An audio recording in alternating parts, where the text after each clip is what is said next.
EBS 오디오북 세계문학 제1권 15소년 표류기.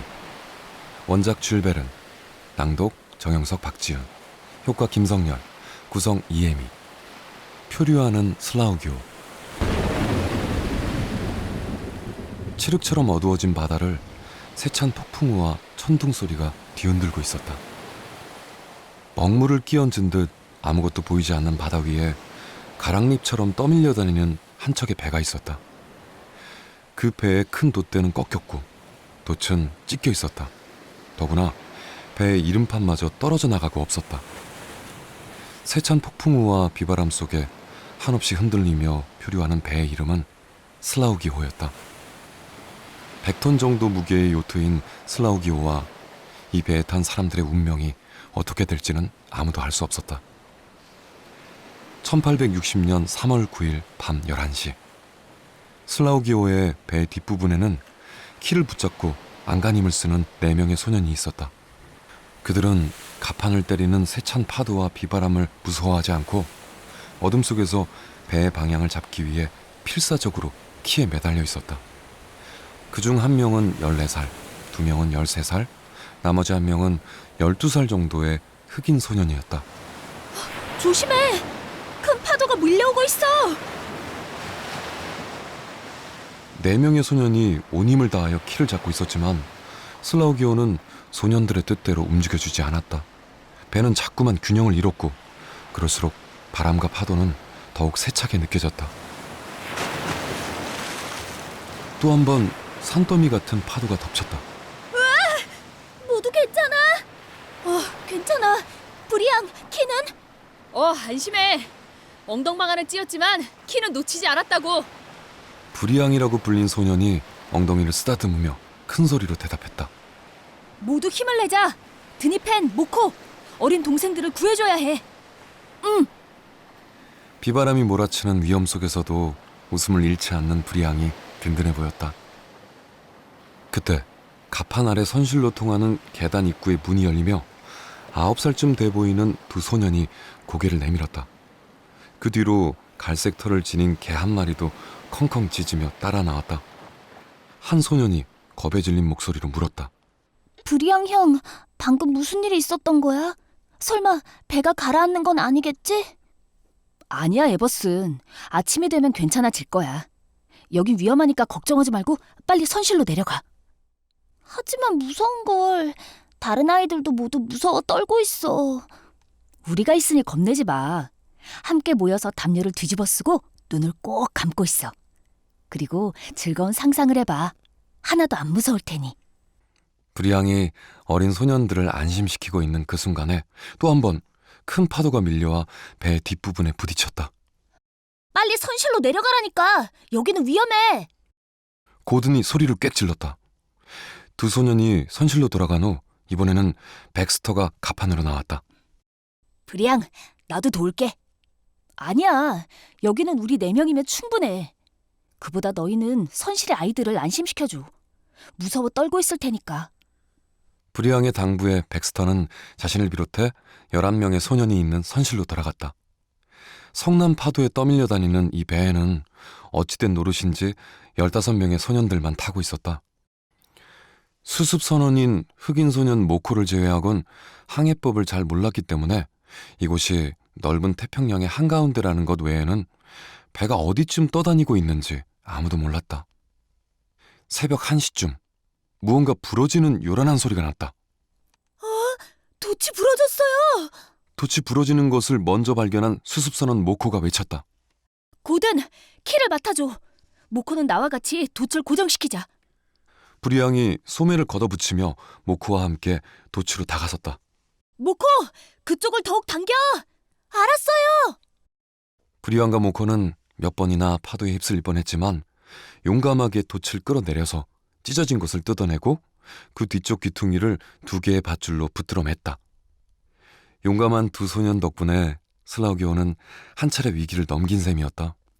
그러나 브리앙과 모코가 안도의 한숨을 쉬기도 전에 브리앙의 동생 자크가 허겁지겁 계단을 올라왔다. 형, 빨리 와봐. 선실 안에 물이 들어오고 있어. 그게 정말이니? 빨리 가보자. 브리안과 자크는 황급히 선실로 달려내려갔다. 담요를 뒤집어 쓰고 무서워 떨고 있는 어린 동생들을 안심시킨 브리앙은 선실 안을 꼼꼼하게 점검했다. 다행히 물이 새는 것은 아니었다. 가판에서 물이 흘러던 모양이니 안심해. 근처에 육지가 있을 거야. 그리고 곧 날이 밝을 테니 우리 모두 힘을 내자. 어린 소년들을 위로하기 위해 한 말이었지만 그 말은 브리앙의 바람이자 자기 자신에게 전하는 다짐이기도 했다. 어른 한 명 없이 15명의 소년만이 탄 이 배는 언제 어떤 육지에 닿을지도 모른 채 태평양 한복판에서 이리저리 흔들리며 떠밀려 가고 있었다. 새벽 2시쯤 먹물을 뿌려놓은 듯 먹구름이 더욱 낮게 가라앉고 폭풍우는 한층 거세져서 슬라우기호는 마치 바다로 빨려 들어갈 듯 기우뚱거리며 위험한 고개를 계속하고 있었다. 1시간쯤 지난 후 귀청을 울리는 큰 천둥 소리와 함께 남아있는 돛마저 찢겨나갔다. 소년들은 오직 남아있는 키에만 의지할 수밖에 없게 되었다. 돛이 찢어졌기 때문에 배의 속도는 더욱 느려졌지만 바람은 수그러들 줄 몰랐다. 남반구의 3월은 북반구의 9월에 해당하기 때문에 새벽 4시 30분쯤 되자 하늘이 어렴풋이 밝아왔다. 어스름한 안개 속에 차갑게 부서지는 파도로 바다에는 온통 하얀 거품이 일었다. 가판에 부서지는 하얀 거품은 마치 하얀 이빨을 가진 상어 같았다. 육지다! 육지가 보인다! 힘없이 키에 기대어 기진맥진한 눈으로 먼 곳을 응시하던 모코가 부르짖었다. 뭐? 정말? 드니펜이 눈을 번쩍 뜨며 물었다. 저기요! 저기 돛대 조금 오른쪽으로! 오른쪽 파도 사이에 육지가 보여요! 어슴푸레한 안개 사이로 새카만 점이 보이는 듯 하더니 어느새 새벽의 미명 속에 육지가 서서히 모습을 드러내기 시작했다. 파도 사이로 보이는 육지는 동쪽 수평선 쪽에 10km쯤 길게 이어져 있었다. 육지 뒤쪽은 벼랑이었으며 앞으로는 넓은 백사장이 펼쳐져 있었고 백사장 앞에는 크고 작은 바위들이 날카롭게 앞을 가로막고 있었다. 소년들은 마치 사막에서 오아시스를 만난 듯 무척 기뻤다. 어젯밤 만난 폭풍우가 참으로 대단했기 때문이었다. 아직 안심할 때는 아니었지만 밤새 비바람과 싸우느라 기진맥진한 몸에 다시 힘이 불끈 솟는 듯 했다. 그것은 20여일간의 목숨을 건 표류에서 처음으로 맛보는 기쁨이었다. 저건 섬일까? 아니면 대륙일까? 어쨌든 우리는 저것에 상륙해야 한다. 내 소년의 생각은 모두 같았다.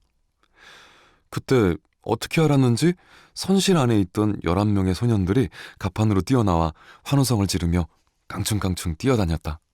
모두 서로 부둥켜 안고 만세를 부르며 기뻐했다. 그러나 해안까지는 아직 거리가 있었고 파도도 변함없이 거셌다. 여전히 위험이 도사리고 있었던 것이다. 배는 육지에 가까워질수록 더욱 심하게 요동을 쳤다. 키 하나에 의지한 배는 금방이라도 암초에 부딪힐 것만 같았다. 배가 부딪히겠어! 누군가 소리쳤다. 모두 정신 바짝 차려. 이제 해안도 멀지 않았고 이 고비만 넘기면 될 거야. 브리앙이 말했다. 배가 다시 크게 흔들리더니 쾅 소리를 내며 암초에 부딪혔다. 정신을 차려 둘러보니 배는 파도에 떠밀려 암초 위에 올라앉아 있었다. 암초에 부딪히기는 했어도 다행히 소년들은 무사했다. 파도는 틈을 주지 않고 다시 한번 가판 위에 15소년을 물보라로 뒤덮었다. 이때 드니펜이 나서며 말했다. 안 되겠어. 이렇게 기다리고 있다가는 배가 산산조각 나고 말 거야. 아니야, 드니펜. 몇 시간만 지나면 썰물 때가 될 거야. 썰물 때에 물이 빠질 테니 그때를 기다리자. 브리앙이 침착하게 대답했다. 네가 우리에게 명령하는 거냐? 네 명령을 따르다가 우리 모두 어떻게 될 줄 알고. 차라리 헤엄을 쳐서 가는 게 낫겠어. 난 지금 명령하는 게 아니야. 우리 중 누가 누구에게 명령하거나 강요할 수는 없어. 지금은 각자의 지혜와 마음과 힘을 합해야 우리 모두 살 수 있어. 우리 15명 모두가 한 명의 낙오자도 없이 반드시 살아남아야 한다고. 불이양의 설득에도 불구하고 드니펜은 계속 불평을 늘어놓았다. 게다가 윌콕스, 웹, 그리고 클로스까지 합세해서 투덜거렸다. 드니펜의 사촌인 클로스는 13살, 윌콕스와 웹은 12살이었다. 영국 태생인 이들 네 소녀는 프랑스 태생이며 영리하고 용감하여 친구들에게 신망을 받는 불이양을 미워했다. 드니펜은 학교에서 우등생이며 웅변도 잘하고 집안도 부유했지만 거만하고 지기를 싫어했다. 그래서 드니펜 자신이 프랑스 태생인 불이양보다 똑똑하다고 생각해왔으며 불이양의 말에는 무엇이든 반대했다. 내 소녀는 육지를 눈앞에 두고도 불이양의 의견을 따르고 싶지 않았던 것이다. 불평을 늘어놓던 드니펜과 세 소녀는 뱃머리 쪽으로 갔다. 그러나 금방이라도 바다에 뛰어들 듯 당당하던 내 소녀는 소용돌이 치는 파도 앞에서 용기를 잃고 말았다. 가판 아래 파도가 혀를 널른거리며 언제라도 소년들을 삼켜버릴 듯이 넘실대고 있었기 때문이었다. 결국 불이양이 말한 대로 몇 시간을 기다리는 것이 현명했다. 그동안 바람이 약해질 수도 있고 썰물이 되어 물이 빠져나가면 암초의 일부가 드러나서 위험이 조금은 줄어들 것이기 때문이었다. 아침 햇살이 서서히 주위를 밝히면서 안개가 조금씩 걷히자 소년들은 육지를 살펴봤다. 사람 모습은 전혀 보이질 않는걸. 소년들은 눈앞에 보이는 육지가 섬인지 대륙인지 아니면 사람이 살고 있는지 아무도 없는 무인도인지 알 수가 없었다. 배가 한 척도 안 보여요. 해안까지 헤엄쳐 갈 수 있을까? 모코와 불이양, 고든이 심각한 얼굴로 이야기를 하고 있었다. 썰물이라도 2미터는 넘을 거려. 그럼 배와 바위 사이를 밧줄로 메어두고 그것을 이용해 옮겨가는 거야. 하지만 누가 그렇게 위험한 일을 하려고 하겠어? 고든은 고개를 끄덕이면서도 누가 그런 일을 할 수 있을지 걱정이 되었다. 내가 할게, 고든. 주저하지 않고 소리를 친 건 다름 아닌 용감한 소년 불이양이었다. 잠시 후 바닷물이 빠지자 불이양은 몸에 밧줄을 감고 바다에 뛰어들었다. 형, 조심해! 불이양이 바다에 뛰어드는 모습을 조마조마하게 바라보던 동생 자크는 마침내 울음을 터뜨리고 말았다. 불이양은 400m 남짓되는 해변까지 파도에 휘말리며 이리저리 휩쓸려갔다. 젖먹던 힘까지 다해서 헤엄을 쳤지만 불이양은 커다란 파도에 정신을 잃고 말았다. 일렁이는 파도에 불이양의 모습이 멀어져 가고 있었다. 형! 동생 자크는 형을 애타게 불렀다. 이 망망대해에서 형을 잃는다는 생각을 하니 눈물이 비 오듯이 흘렀다. 불이양이 보이지 않는다! 빨리 밧줄을 당겨! 소년들은 힘을 합쳐 밧줄을 당겼다. 불이양은 의식을 잃었을 뿐 다행히 생명에는 아무런 지장이 없었다. 불이양이 가판으로 끌어올려지자 모코는 불이양에게 인공호흡을 하고 응급치료를 했다. 불이양은 차츰 의식을 되찾았고 브랜디를 조금 마시고 나서는 기운을 차렸다. 소년들은 감사의 기도를 드리고 기쁨의 눈물을 흘렸다. 물론 제일 기뻐한 것은 불이양의 동생 자크였다. 수습선원 모코가 없었다면 불이양을 살리는 일은 불가능했을 것이다. 정오가 지나면서 다시 밀물이 들었다. 파도는 어제보다 더 높아 보였고 오후 2시쯤 되자 거친 파도로 배가 심하게 흔들리기 시작했다. 위험해! 모두 조심해!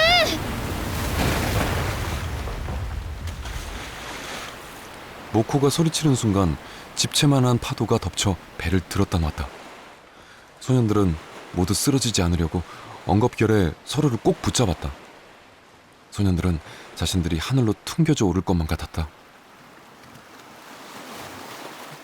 그런데 이게 어찌 된 일이었을까? 한참 후에 정신을 차려보니 그 큰 파도가 배를 해변까지 밀어 올려놓았던 것이다. 우린 살았어! 불이양! 고든! 하느님, 감사합니다. 소년들은 서로의 이름을 부르며 얼싸안았다. 20여일간의 길고도 위험한 표류 끝에 드디어 땅에 발을 디딘 것이었다. EBS 오디오북 세계문학 제1권 15소년 표류기 원작 줄 베른. 다음 시간에 뵙겠습니다.